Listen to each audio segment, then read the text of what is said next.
नोंथांनिसिम आंनि गोसो गोरबोनि सिबिनाय खुलुमनायखौ आङो बावहरग्रोबाय। सानथामनि हाबाफारि लानानै बाथौ आर'जनि जे हाबाफारि बेवहाय गुदिनिफ्रायनो नांथाबबाय थानाय मानगोनां आसाम एसेम्बलिनि बुंथिगिरि बिश्वजित दैमारि बिथां, बे बाथौ आर'जआव दैदेनगिरिनि बिबानखौ लानाय गासैबो मानगोनां दैदेनगिरि नोंथांमोन, बे हाबाफारियाव बाहागो लानाय गासैबो मानगोनां दौरि नोंथांमोन, माइनाव नोंथांमोन, लाइमोन नोंथांमोन, बाथौ सिबियारि मानगोनां आइ आफा रायजो राजा नोंथांमोन, बे बुब्लियाव दिनै मोनसे गोथार थासारियाव नोंथांमोन बयजोंबो दान्दिसे लोगो मोननो जि खाबु मोनदों, बेनि थाखाय आं खोब गोजोननाय मोनदों आरो आंनि गोजोननायखौ नोंथांमोननिसिम आं फोरमायबाय आरो आंनि खुलुमनायखौ आङो बावहरबाय।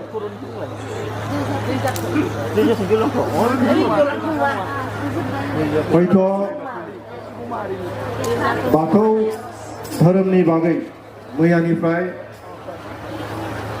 आर'ज गाबनायजों लोगोसे गोबां बायदि गियान बेनि सायाव मिथिलायनो बा फोरमायलायनो खाबु मोनबाय। बेनि गेजेरजों बे बाथौ आर'जनि जे हाबाफारि,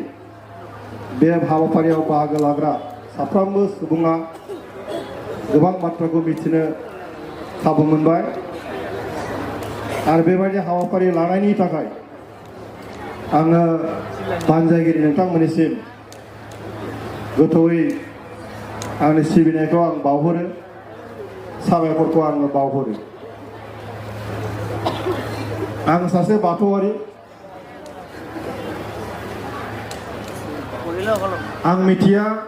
बे बाथौ धोरोमा बबे समनिफ्राय जागायदोंमोन। जेब्ला आङो बाथौ धोरोमनि बागै मिथिनो थाखाय हांखुर जायो आरो बे हांखुर जानाया आं एसे देरनायनिफ्राय आंनि बिमा बिफाया बाथौआव आर'ज गाबनाय, बाथौआव आलारि बाथि जि सावनाय, बाथौआव आर'ज गाबोब्ला बेनि बागै मिथिनो थाखाय आंनि गोसोआव हांखुर जायो आरो बाथौआव जायफोर आसार नीतिनि गेजेरजों, आसार खान्थिनि गेजेरजों बाथौ सिबिनायनि हाबाफारि लायो, बेनि बागै आङो सम सम सोङोमोनबो जे नैबे आलारि बाथिखौ मा होननानै सावो, सिजौ थायो, जाथ्रासि थायो, थुलुसि बिफां थायो आरो बे बाथौ हेबनाय जि जोंनि 16थायानो जा 18थायानो जा बेफोरनि ओंथिया मा, बे गासै बाथ्राफोरखौ लानानै आङो सम सम सोंनाय जायो। बे सोंनायाव फिननायफ्रा हयथ' बबेबाया आं बुजिनाय जादों, हयथ' बबेबायावबा आंनि आइ आफायाबो मोजाङै फोरमायनो हायाखै, आं बुजिजोबनो हायाखै। खारन बाथौ धोरोमा जों बयबो मिथिगौ बेहा गुरु गैया। सोर दिहुनजेनदोंमोन, सोर सिबिजेनदोंमोन, बेनि बागै जों दाबो सौहाजोबनो हायाखै आरो बे धोरोमा ओरैबायदि धोरोम बेखौ जों एसे गोमोनांगोन जे बे धोरोमखौ बिनि आसार नितिखौ लाखिनानै दिनैनि बे जौगाखां मुगायाव दिनैसिम जुदि लाखिनानै दोनदों बेयो जोंनि थाखाय बेसेबांबा साननो गोनां बाथ्रा खारन बे बाथौआव आरज गाबनाय बाथौआव बायदि बाथ्रा बुंनानै इसोरनाव जे आरज गाबनायनि जे बाथ्रा जे सोदोबफोर बे सोदोबफोरनि सोदोबथि बिजिरनानै दासिमबो जों हयथ' माबेखौबा माखौबा मोननो थाङाखै जुगनिफ्रायनो ओंखायनो बुंनाय जादों बर' जाथिया जेब्लानिफ्राय जोनोम जायो बे समनिफ्रायनो बाथौ धोरोमा थाबोदों सिबिबोदों आरो खुगानिफ्राय खुगा अजानिफ्राय अजा जोंनि बे बायदि मन्त्र बाथौ आरज बेफोरो बास्लायबोबाय थानाय जादों खुनु लिरनाय गैयामोन खुनु दोनथुमनाय गैयामोन नाथाय बेयो जोंनि बर'निनो आबै आबौफोरनि खुगानिफ्राय खुगा दिनैसिमनि मुगासिम बे बास्लायबोदों बे जोंनि थाखाय खोब गोग्गाथाव आथिखालाव जों गोग्गानो हायो जे बाथौ धोरोमनि बायदि बाथ्राफ्रा दिनै जोंनि बर'फ्रा मेगन गुनु जानाय लोगो लोगोनो बेनि बागै मोजाङै बिजिरनानै बेखौ लिरनानै बेखौ फाहामना बेखौ फोगोमनाय बेखौ फेहेरनाय बेखौ साबना हामना खालामनाय बायदि बिथिङाव दिनै साननानै दिनै लिरनाय आकाराव दोननायनि जों दिनै खाबुखौ जों मोनफैबाय बे गासैबो बाथ्राफोरखौ लानानै सावरायनांगौ गोबां दङ मिथिनांगौ दं बुजिनांगौ दङ जोङो आं मोननैसोल' बाथ्रा आंनि मोन्दांथिखौ बहाय फोरमायनो लुबैदों जे बर'नि बे बाथौ धोरोमा बेबायदि फोथाराव राजुवा भाबै थानसालि गायसननानै धोरोम सिबिनाय जोंनाव हुदा गैयामोन बर'फोरनि मोनफ्रोमबो न'खराव बाथौ थायो गाव गावबागाव न'खराव बे बाथौखौनो सिबिबोदों आरो खुनु दिना बे बाथौखौ राजुवा भाबै जयैनो मोनसे थानसालि गायसननानै जे आरज गाबजायो बे बाथ्रायाबो जोंनि गेजेराव गैयामोन गाव गावबागाव न'खराव थानायखायनो गावनि इसिङाव थानायखायनो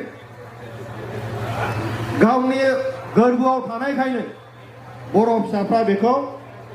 मालायनाव थांनानै बाहेराव थांनानै सिबिनांगौबो सानाखैमोन ओंखायनो बेनि आखुखौ दिनैबो आङो हमदांनो हादों जे जोङो बाथौआरिफ्रा राजुवा भाबै गामि दरनै दरथामजों एबा गामिसेयैनो बबेबा मोनसे थानसालि गायसननानै बेवहाय जोङो बाथौ आरज ज' खुंहैनाय बाथौ आरज गाबहैनाय जि मोनसे आखुथाय जों बेखौ दाबो दाफुंजोबनो हायाखै सम सम जोङो बे मोनसे बिथिङाव जोंनि बाथौ सिबियारिफोरखौ जों गोसो बोनो हायाखै बेखौनो आङो बुंदों जे गाव गावबागाव न'आव थानायखायनो इसोरा गावजों थाखानायखायनो मालायजों ज' जानानै दाबसे जायगायाव राजुवा भाबै आरज गाबनांगौखौ हयथ' सानाखै नाथाय जोङो सोदोमस्रिया मोनसे जोंनि मानसिनि आखुथाया मोनसे सोलायसुला जौगानाय महरा सोलायसुला बुहुमाव जायखि धोरोमानो जाया मानो जोनोम जानायनिफ्राय बियो हाजार बोसोरनि उनावबो मोनफानिफ्राय मोनफा सोलायबोदों मोनफा इभुलुसन थायो मानसिया प्रथम जोङो मोखा हामदोंमोन गोदो जि जोम गाननो रोङामोन लासै गाननो रोंदों अर दिहुननायनिफ्राय संनानै जानो रोंदों दिनै फैयै गोनोखोआरि मुगाया बे मानसि जिबिया दिनै अख्राङाव जायगा लाहैनो हमदों बे जाबाय मोनफा इभुलुसन मोनफा मोनफा जाखांबोनाय मोनसे थासारि दा बर'फ्रा बुहुमाव जोनोम जादों हिसाबै बर'फ्राबो दिनैनि बे बुब्लियाव गावहानो मोनसे एभलिउसननि मोनसे चेप्टार दङ गोदो मामोन गेजेराव मामोन दा मा जाखो बे फारसे जुदि जों बिजिर नायोबा जोङो गोदोनिफ्राय दा गोबां जोङो दावगाबोबाय गोरलै रावै आं मोनसेल' बाथ्रा बाय बुंनो लुबैदों जे जोंनि आइजोफ्रा जोंनि माइनावफ्रा गोदो गोदाय जोङो दख'ना गाननाया बिनि जि उनथिंनाय जि मोनसे मा होनो बेखौ दख'ना गाननाया फैसालि हगारा होमबा गोदोनि गाननायाथ' गाहायाव गोलावसोमोन होमबा दा दिनै गानोसै बे सोलायबोबाय दा रावबो गानला बेखौ बे सोलायबोबाय जोंनि दानाय लुनाय जानाय लोंनाय बे गासिबो सोलायबोबाय गतिके बे सोलायनायखौ रावबो हमथानो हानाय नङा बे सोलायलांगोन आरो बे सोलायनायखौनो जोङो नोजोर होनानै जोंनि गुदिखौ जोङो रैखाथि होनानै जों बेजोंनो मानसिनि लुबैनाय बायदि जोङो दावगालांनो हायोब्ला जोंनि बाथौ धोरोमनि जि इयुन बाथौ धोरोमनि जे खामानि मावनांगौनि बिथिं बेयो हयथ' साबना हामना जागोन आरो गोगोमै जोङो मावफुंलांनो हागोन दा मानगोनां बाथौ सिबियारि नोंथांमोन आङो गोबां ओनसोलाव बेरायबाय धेमाजि गवालपारा गलाघाट लखिमपुर जोंनि बे बिटिआर ओनसोल गासैबो जायगायाव जेरावखि थाङा आङो बाथौ सिबिनायनि आसार निति बाथौ आरजनि माखासे बाथ्रा खेराइ होनाय बाथौ फुजा होनाय गोबां बाथ्रानि सायाव आङो थाङोबा नोजोर होयो आरो लोगोबो मोनबोदों बाथ्रा बुंनोबो आं खाबु मोनबोदों बेवहाय गोबां बिथिङानो फ्राय एखे जोब आसार नितियावल' माखासे एसे फारागथि दङ नाथाय बाथौ आफा बोराइ बाथौखौ मोननो थाखाय जि गोरबोनि राव बे गोरबोनि रावा एखेयानो जोब बयबो आफा बोराइ बाथौखौनो हांख्रायदों आफा बोराइ बाथौखौनो सोरजिगिरि होननानै जों सानदों बेनो रां राशि मैथा जि बारि गंथाम जों बुंदों बेनो गासैनिबो गुदि बयनिबो बुंनाय बयनिबो रायनाय बयनिबो साननाय एखे जोब नाथाय बाथौनि महर खेराइ होनायनि जे आसार खान्थि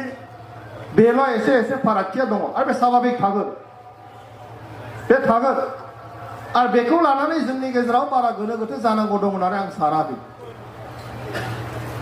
दा जोंहा मावनांगौआ बेसो जे दिनै जोंनि गेजेराव गोदान जि जेनेरेसन बे जेनेरेसनफोरनि गेजेरजोंनो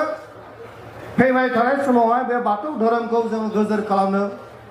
फोगोमसार खालामनो साबना हामना खालामनो बयबो बे धोरोमनि बागै मिथिनो खाबु मोननो थाखाय गोबां खामानि मावनांगौ दं आरो बिनि थाखाय आं सानो दिनैहाय बाथौ सिबियारिफोरनि गेजेरावहाय जि गौथुम सृष्टि जाबाय बे जोंनि थाखाय खोब मोजां बाथ्रा जादों गौथुमनि गेजेरजों जोङो मिथियैखौ मिथिनो खाबु लादों मिथिहोनो थाखाय जोङो खाबु लादों बे बायदि जोङो सावरायनायनि गेजेरजों खना खनला थानाय बे धोरोमनि बिथिंफोरखौ जोङो बुथुमनानै जोंनि गेजेराव थख' खालामनायनि जि खाबु बेखौबो जों दिनै मोननो थांगासिनो दङ आरो बेखौ थख' खालामनाया जोंना एसे हयथ' गोबाव लानो हागौ खारन जोङो गुबुन जे पपुलार जायफ्रा माने मुंदांखा धोरोमफोर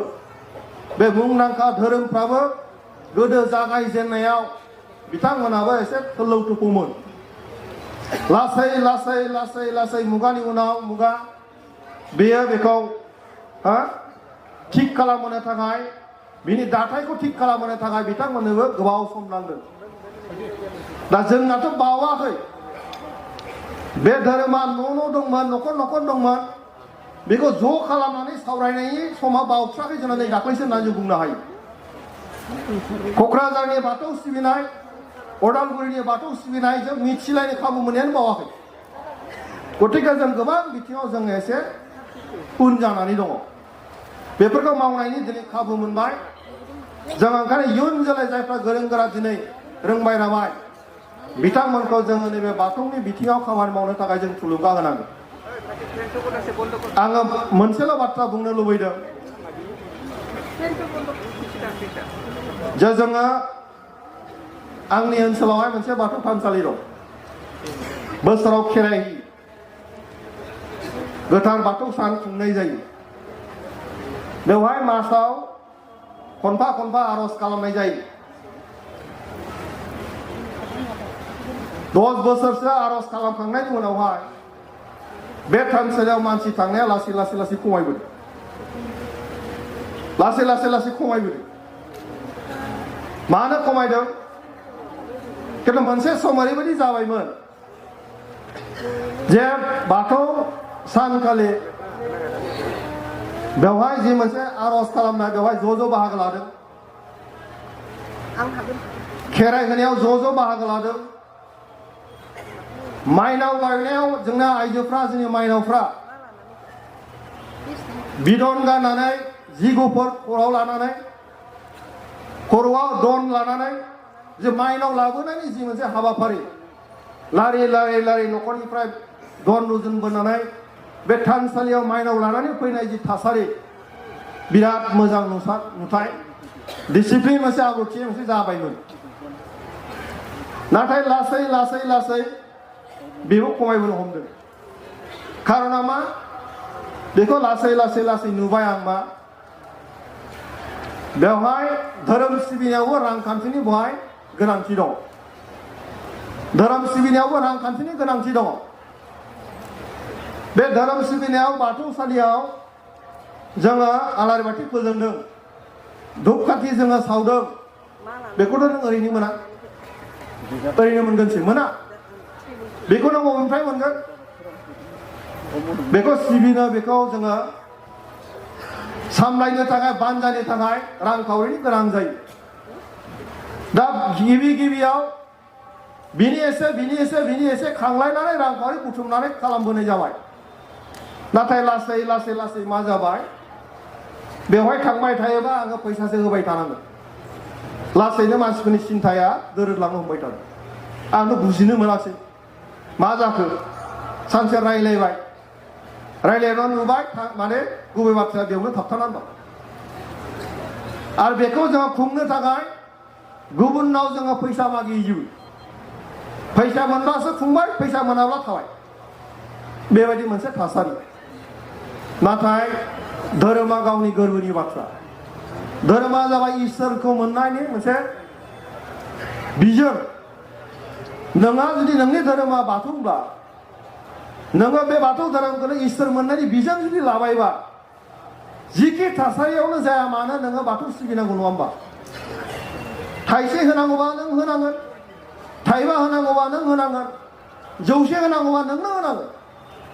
बे धोरोमखौ फोगोमनो बे धोरोमखौ फोसाबनो बे धोरोमखौ सिबिनो थाखाय गुबुना नोंनो फैसा होनांगौ बेथ' जानो हाया गतिके जोङो बेखौ जोंनि जे गोसोनि जि सिन्था बे सिन्थाखौ जों एसे सोलायनांगोन गोबांखौनो नाय गासिबो एखे सिस्टेमा गावनि धोरोमखौ गावनो बासायना लाखिनांगोन गावनि धोरोम सिबिनायाव गावनो खरसखौ खालामनांगोन होमबासो जों लाखिलांनो हानांगोन दा बेयावनो माखासे बाथ्रा फैयो सम आं रायलायो जोंनि बाथौनि बिबानगिरि बिथांमोनजों जे जोङो जोंनि समाजा रांखान्थि बिथिङाव जों खोब माने गाहायाव फैसा थाखा गैया जोंनि संसाराव प्रेक्टिकेल खोथाया मा जोंनि जायफोर दौरि बिथांमोना न'खर सामलायो न'खरा मोजां नङा सानफ्रामबो जुदि 24 घन्टा बे दौरि जुदि खालामबाय थानांगौ जाबा बिनि संसारा बोरै थांगोन बेखौ नों बोरै लांनो बिनि प्लेनिंखौबा जुदि जोङो मोजाङै जुदि लांनो हायाबा बे दौरिफ्रा बोसोरनैनि उनावनो आंगायजोबो आं बास्तब खोथाखौ बुंदों दे दा गतिके जायफ्रा दिनै दौरिनि बिबान लानानै खामानि मावदों आं धन्यबाद होयो खिन्थु बिनि थाखाय जोङो जयैनो बाथौ सिबियारि रायजो राजा जोङो मोनसे मेकानिजम जों बानायनांगोन जेराव दौरिफ्राबो खामानि मावनो सुबिदा थागोन, संसाराबो सोलिगोन, थानसालियाबो थिग जागोन, धोरोमनि बाथ्रा सावरायनायफोरखौ जों थिग लांनांगोन।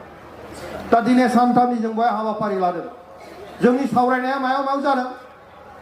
जोंनि सावरायनाया मायाव मायाव जादों? दा आं फैबाय एमपि हिसाबै जायगा मोनबाय, खोथाखौ बुंबाय। जोंना मानगोनां बिस्वजित दैमारिया स्पिकार, दायित्वखौ दिनै बुजिनानै बे हाबाफारिखौ मदद होबाय, बे बुंबाय थांबाय। जों बेयावनो फोजोबगोन नामा? जोंनि सावरायनायाथ' सोरबा आलासि बुंनाया फोजोबनायाव जानो नाङा।